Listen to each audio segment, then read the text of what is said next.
Este momento se ha quedado grabado en la memoria de todos los fans del cine de terror e incluso de aquellos ajenos al mismo durante muchos años, y esta fórmula, mediante la cual James Wan causa una anticipación que se cobra con un susto de infarto en The Conjuring, titulada en España como Expediente Warren y en Latinoamérica como El Conjuro, se ha convertido durante la última década en uno de los sellos del cine de terror contemporáneo. Pero, ¿de dónde viene esta técnica? ¿Cómo consiguió James Wan popularizar una fórmula que convirtió al terror en un gran pasaje de sustos?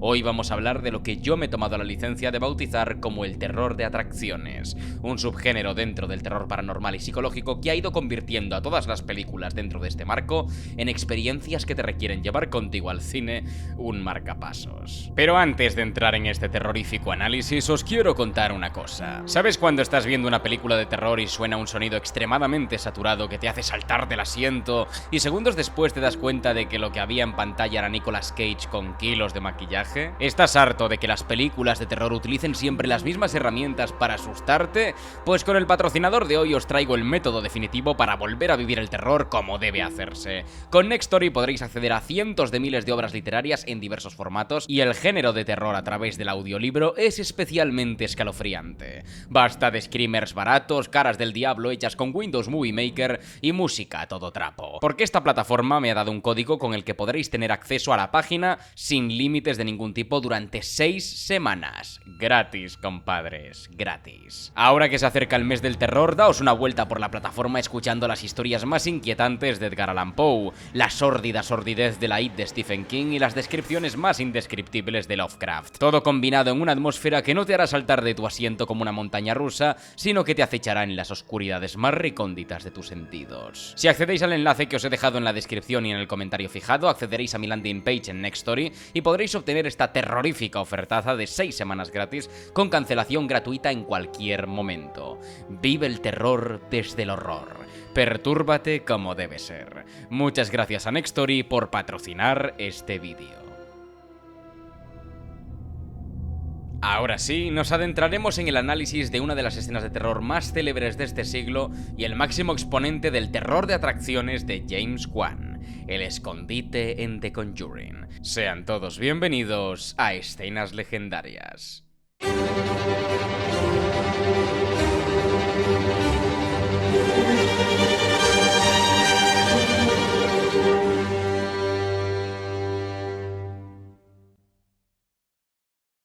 I know how to handle him, like the time his wife left him. Este es el primer jumpscare de la historia del cine, al menos el primero documentado con esa intención, agitar a los espectadores. El propio nombre lo dice, su traducción literal sería salto de susto, que es lo que ocurre en la mayoría de ocasiones a partir del fenómeno. Orson Welles defendió esta decisión declarando que los espectadores de Ciudadano Kane debían despertarse en este momento, ya que es uno clave de la película y a lo mejor alguno se había quedado dormido durante la proyección. Welles ya veía este recurso como lo siguen haciendo muchos académicos en el día de hoy, una exagerada y amplificada muestra de sonido cuyo único propósito es poner en alerta a los espectadores mediante un inserto súbito. De hecho, estamos acostumbrados a este tipo de recursos porque durante años el jumpscare se popularizó en internet con otro nombre, el screamer, un susto extremo que te pilla por sorpresa y te tira de la silla. El cine de terror no era ajeno a esta técnica. Durante muchísimos años, muchas películas emplearon el jumpscare a su favor para generar atmósferas tensas en escenas concretas, valiéndose del efectismo de la excelente dupla entre imagen y sonido. James Wan, en 2013, recupera la esencia del jumpscare y no solo la populariza, sino que convierte sus películas en unas que están al servicio de la propia técnica, que en algunos films hace acto de presencia intermitente, pero en las del director australiano se convierten en el primer y segundo plato, siendo el postre y la bebida extensiones de los mismos. Cuando vamos al cine a ver una película de la saga de Conjuring, sabemos que vamos a una sesión de alta intensidad que pondrá a prueba nuestro corazón y la voluntad de nuestra vista, aunque lo que deberíamos taparnos en vez de los ojos son los oídos, porque por ahí entra el primer input de Wan, uno que nos deja con el culo al aire incluso segundos antes de horrorizarnos con la imagen. Este estilo nace con The Conjuring, y la escena que explica mejor esta corriente es la del sótano. Recuerdo de nuevo que esto no es perezoso, inútil o mediocre. Es una técnica que le ha valido a Wan y a muchos otros directores para alzarse como como los más consumidos en taquilla de los últimos tiempos. It, sin ir más lejos, es la película de terror más taquillera de la historia, y tanto su primera como segunda entrega están pobladas de jumpscares. Y de todos modos, el jumpscare no solo está formado por el susto, sino por la anticipación del mismo, la construcción, el setup de un chiste que obtiene su remate, pero aquí no es cuestión de la sofisticación ni la gracia, sino de la anticipación y el impacto. Vamos con ello. La escena comienza con Carolyn, la madre de la familia, doblando sábanas en su habitación. Lo primero que propone Wan, alternativamente al típico sonido que escuchan los personajes de películas de este tipo, que son una especie de llamada al misterio tanto en la ficción como respecto al espectador, es este espejo del armario. Gracias a la composición, este plano nos suscita unas cuantas cosas. Lo primero es que Carolyn parece preparada para meterse en la cama cuando termine esta actividad. La línea visual de izquierda a derecha no nos hace ver la puerta como un final, sino como un principio. Carolyn no está dispuesta a salir por la misma y nosotros tampoco sentimos esa necesidad. La cámara está plantada de escorzo, por lo que su visión es muy subjetiva, y a la vez la vemos en un espejo que está en el medio de todo el plano. Esto nos invita a mantener una mirada muy activa durante el visionado. El plano, de hecho, dura medio minuto y solo hace un par de panorámicas laterales. Lo primero que busca Wan es acción en todo el plano. La puerta entreabierta, la semiacción en el espejo y la acción principal en la derecha. Todo bien equilibrado. Después de escuchar el sonido en el pasillo, la cámara se clava sobre Carolyn y se deshace de los dos focos de atención que podíamos ver. Al ocultar activamente el fondo del plano, que podría causarnos estrés, Wan consigue aislarlo todo en Carolyn para darnos un punto subjetivo. Aquí empieza toda la anticipación. No vamos a obtener información externa sobre el espíritu, no va a generar suspense dando información al público que no pueda tener el personaje. Es misterio puro y duro, y lo único que descubriremos será lo que el propio personaje pueda abarcar. Esta panorámica confirma la tesis. Veremos lo que está dispuesta a explorar Carolyn. Una vez hecho esto, Wan vuelve al eje inicial y ella decide emprender su búsqueda hacia la oscuridad. Ahora el reflejo y la puerta funcionan como elementos de estrés. Durante la búsqueda de Carolyn, Wan no se separa de ella, haciendo que la cámara pivote según entra en cada habitación. Esta perspectiva tan puramente subjetiva sigue indicándonos la intención de esta escena. La anticipación es puramente empática. Tener la misma información que Carolyn nos hace igual de vulnerables que ella. La madre sigue girando alrededor de las estancias oscuras que va encendiendo de forma súbita, y cada nuevo rincón iluminado es más tétrico y amplio que el anterior. Wan juega con la tensión haciéndonos pensar que en cada movimiento y acción de Carolyn va a aparecer un susto. Esto nos deja esperando ese remate y mientras ocurre no podemos despegar la mirada de la escena, el interés es total. En cuanto Carolyn se asoma, la cámara transforma el falso subjetivo en uno subjetivo, su mirada, la que intenta descubrir el misterio a la vez que hace movimientos muy elegantes recolocándose y volviendo a la fórmula previa. Y cuando la cámara hace la panorámica en la habitación de una de las hijas, cuando nos esperamos que el susto aparezca con el movimiento hacia la oscuridad y vuelve a la cara de Carolyn, cuando la imagen ya no puede dar más de sí y nos relajamos, aparece el primer susto. Un sonido ensordecedor, muy por encima de los decibelios medios de la película. Este truco, no voy a mentir, es cruel, y actualmente, por ejemplo, me causa un efecto de rechazo. Sin ir más lejos, Osgood Perkins lo utiliza bastante en Longlegs, y lo que antes podía sorprenderme y hacer que maldiga toda la ascendencia familiar del director, ahora lo aborrezco. Pero The Conjuring lo utiliza en un marco bastante interesante porque este no es el remate, es una advertencia. Entramos en la fase típica de una película de terror o slasher convencional, el avistamiento, el acercamiento a la amenaza. Aquí los personajes suelen tomar decisiones estúpidas y muy cuestionables, sobre todo cuando son fenómenos especialmente extraños. Carolyn descubre la caída de los cuadros con el sonido y acaba llegando cuando están acabando de caer. El peso de estos objetos se nota en el sonido, en el impacto, y descubrimos su caída a la vez que Carolyn.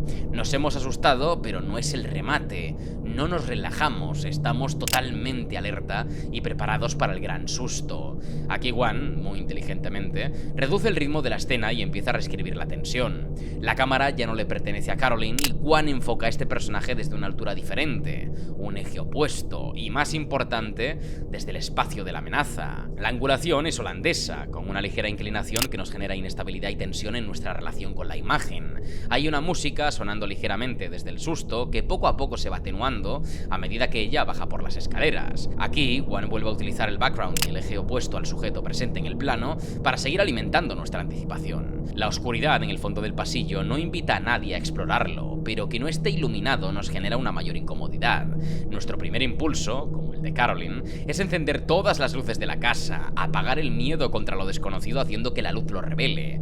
Y es lo que hace. Juan no pierde el tiempo y reactiva la batería de estímulos necesarios para convertir esta escena en una auténtica atracción del terror. Carolyn no se achanta y se mete en la boca del lobo. Estamos abocados a este pasaje del horror. Estamos subidos y ahora no hay marcha atrás. Hemos aceptado el reto, hemos pagado la entrada y no hay forma de parar esto.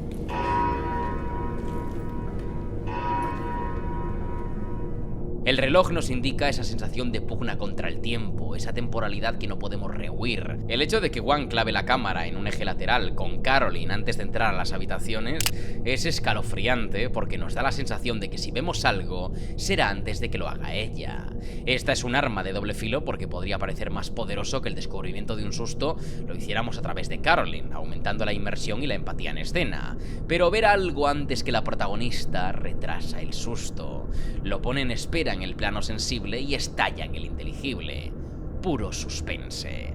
Es un terror que recompensa la proactividad del espectador en el plano, aunque no haya nada en el fondo. La propia oscuridad de lo desconocido es la amenaza. La cámara tiembla y los sonidos se entremezclan. Cuando finaliza el del reloj, escuchamos la palmada.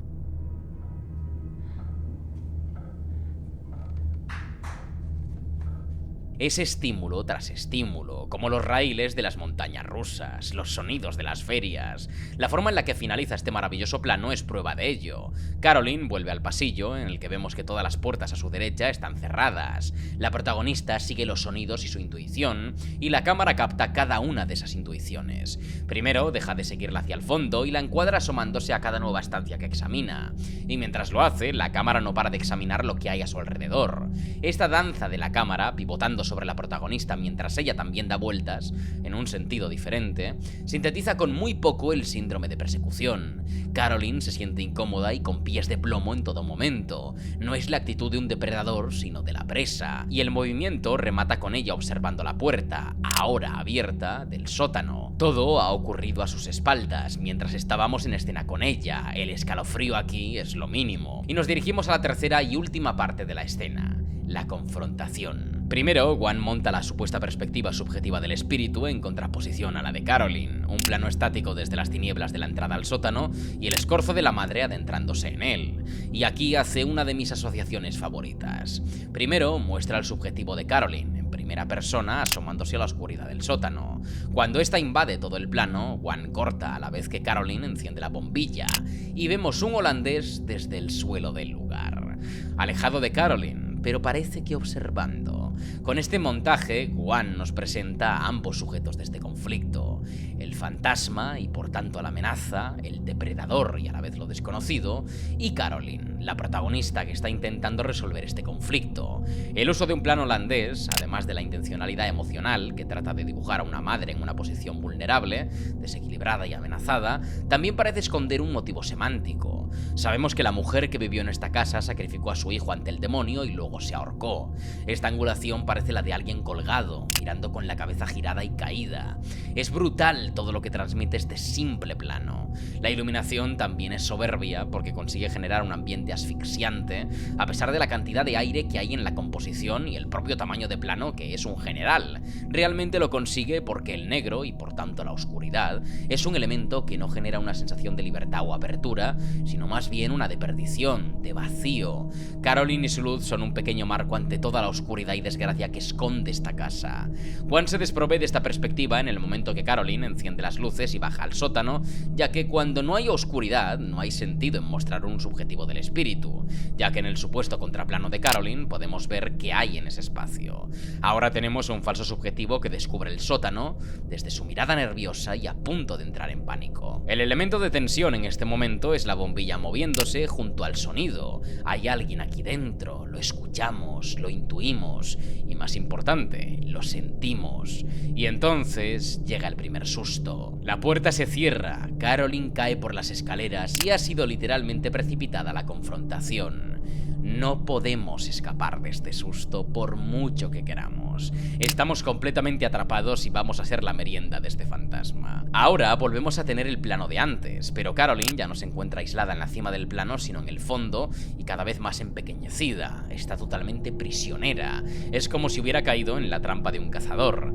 Y mientras esta se levanta, Gwan aprovecha para seguir incidiendo en el background del plano. Las formas de los utensilios y materiales que hay en el sótano dibujan figuras y sombras. El maniquí, la ropa sobre la silla en forma puntiaguda y en general todas las líneas diagonales, más la columna separadora en el plano, nos generan una tensión ascendente que se va nutriendo de nuestra percepción visual, de nuestro análisis del plano, de lo que queremos explorar a la vez que Caroline. En esa búsqueda empezamos a asfixiarnos mientras la cámara se mueve lentamente con el personaje. Las sombras parecen esconder una presencia que es imperceptible ante nuestros ojos. Esto lo sentimos así porque Gwan capta de escorzo a Caroline de una forma que suele dejar aire en el eje opuesto a ella. Es decir, deberíamos ver el plano de alguien frente a Caroline en el otro eje, y la composición de izquierda a derecha también nos genera esa sensación. Debería haber algo en ese espacio del plano.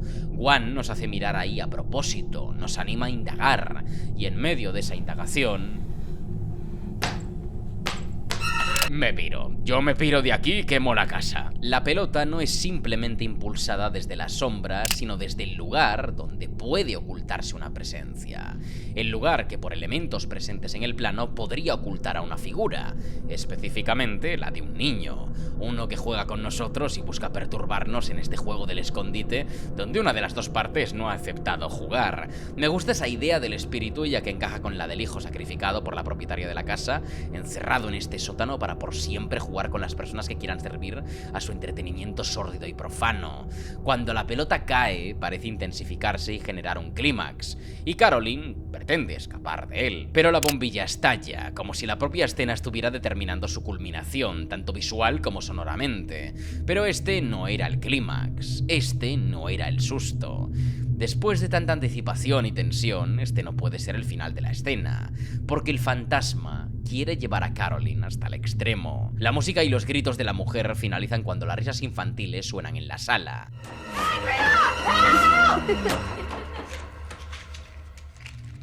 La presencia está aquí, y parece la oscuridad misma hablando con Caroline. Agarrándose a lo que dije antes, el instinto de supervivencia, Caroline se aferra a la luz, el elemento que cuando nos perdemos o nos estremecemos nos trae de nuevo a la tranquilidad, nos revitaliza, y en la oscuridad Caroline coge la cerilla. La fuente de luz más pequeña posible hace acto de presencia en estas tinieblas, pero es temporal, finita, débil. Esta luz es literalmente la representación de la voluntad y el alma de Caroline, atenazada y debilitada. El plano contra plano vuelve a ser definitorio, es el de presa y depredador. Y de verdad, el final de este plano me parece que merece una alabanza para James Wan.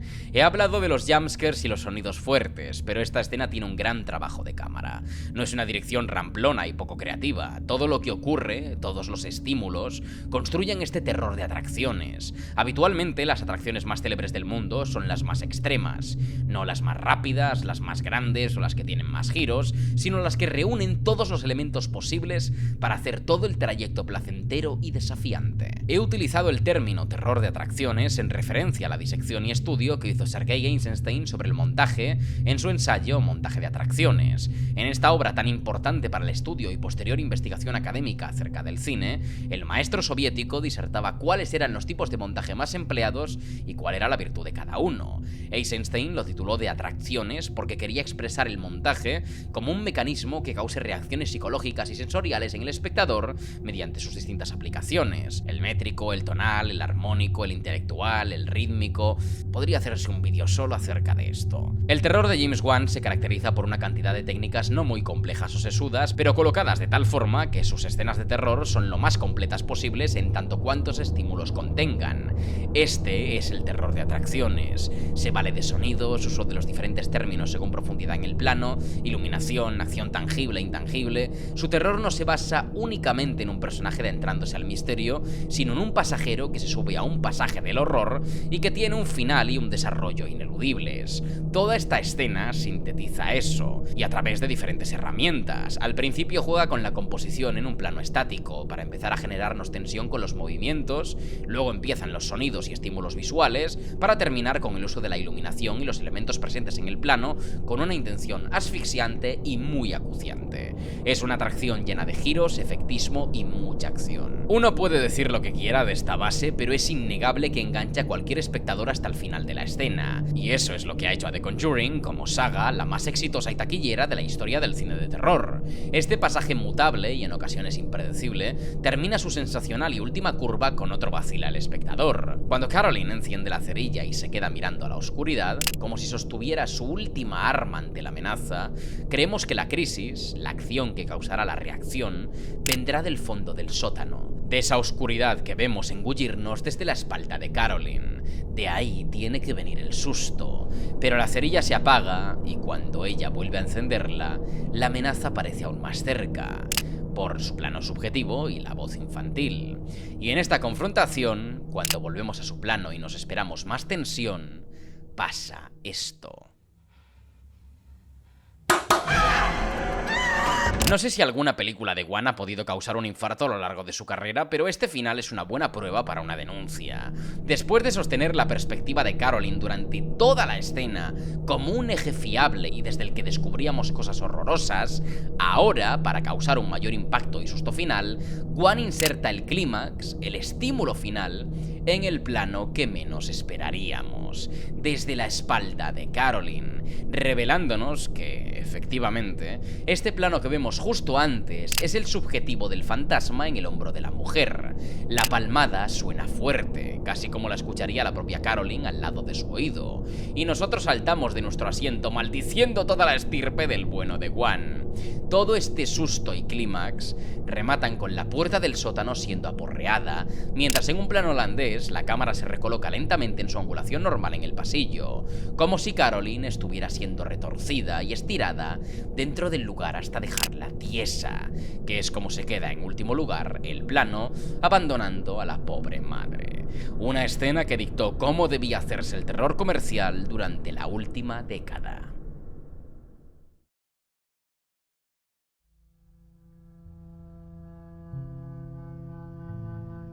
Hasta aquí hemos llegado. Extrañaba la sección de escenas legendarias y también he aprovechado para hacer un vídeo de una película de terror para anunciaros que el próximo mes de octubre se viene el mes del terror. Durante los días del mes Spooky, Halloween o Samhain para los más avispados, voy a estar analizando películas y series de terror, tanto en análisis ordinarios como en escenas legendarias. Estad atentos porque esta vez sí, se viene mucho contenido de terror del que quiero hablar. Si os ha gustado el vídeo, os invito a que os dejéis un buen like, que no compartáis el vídeo con algún colega de corazón sensible y os suscribáis si aún no lo habéis hecho. Os recuerdo que a través de la descripción podéis acceder a una ofertaza de Nextory para que podáis consumir vuestras piezas de literatura de misterio y terror favoritas. Sin mucho más que decir, me despido.